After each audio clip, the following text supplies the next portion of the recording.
pas le faire, parce que, comme ça a été dit tout à l'heure, je suis désolé, on peut se plaindre du Rwanda, on peut se plaindre de ce qu'on veut, mais prenez une carte, hein, et j'invite tout le monde à le faire. Regardez la taille du Congo, regardez la taille du Rwanda. Et donc, si quelqu'un dans cette pièce pense que le Rwanda, le petit Rwanda à lui seul, est capable de justifier tous les maux du Congo aujourd'hui, très franchement, il va falloir quand même se poser des questions. Moi je crois, et vous m'avez demandé d'avoir un peu de courage politique, c'est qu'aujourd'hui la classe politique congolaise devrait un peu plus penser à l'intérêt de son pays qu'à l'intérêt de son portefeuille et de leur famille.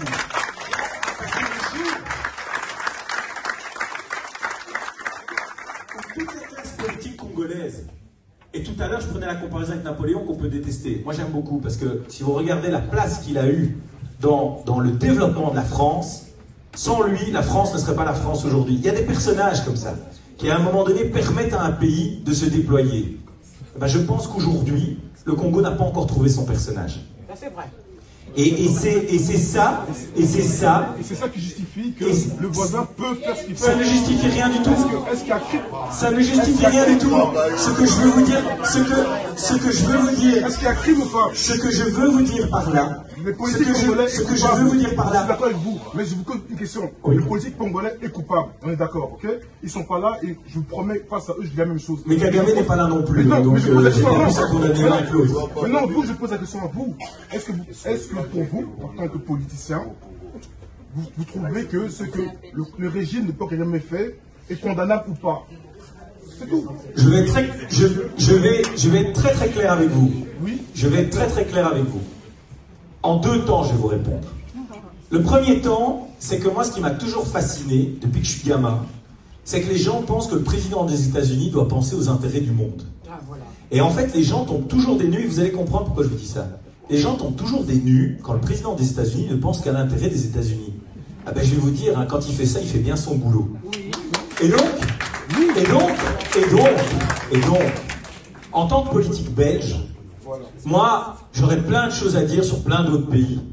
Mais ce que je sais, c'est qu'aujourd'hui, l'intégrité territoriale du Congo, le développement économique du Congo, le développement social du Congo, ça doit être l'affaire des Congolais, pas la mienne. Je suis désolé, je n'ai pas ce mandat-là, je n'ai pas cette légitimité-là. Et pour vous répondre par rapport à Kagame, Kagame est au même titre qu'au moins 150 autres pays dans le monde aujourd'hui. Il ne répond pas à mes standards de démocratie libérale, effectivement, c'est vrai. Mais aujourd'hui, force est de constater qu'il obtient des résultats. Ça, c'est une réalité. Et que c'est au peuple rwandais de prendre le destin de leur pays en main. C'est la seule chose que je vais vous dire. Donc moi, je ne vais pas commencer à dire c'est bien, c'est pas bien. Pour le moment, la réalité, c'est que le Congo a les moyens. Et on ne peut pas me faire croire que c'est une quelconque influence réelle ou supposée, je ne vais pas rentrer là-dedans, du Rwanda, parce qu'il y a aussi une chose, c'est que depuis Bruxelles, je trouve que c'est un peu facile de dire que si le Congo a tant de problèmes, c'est à cause du Rwanda.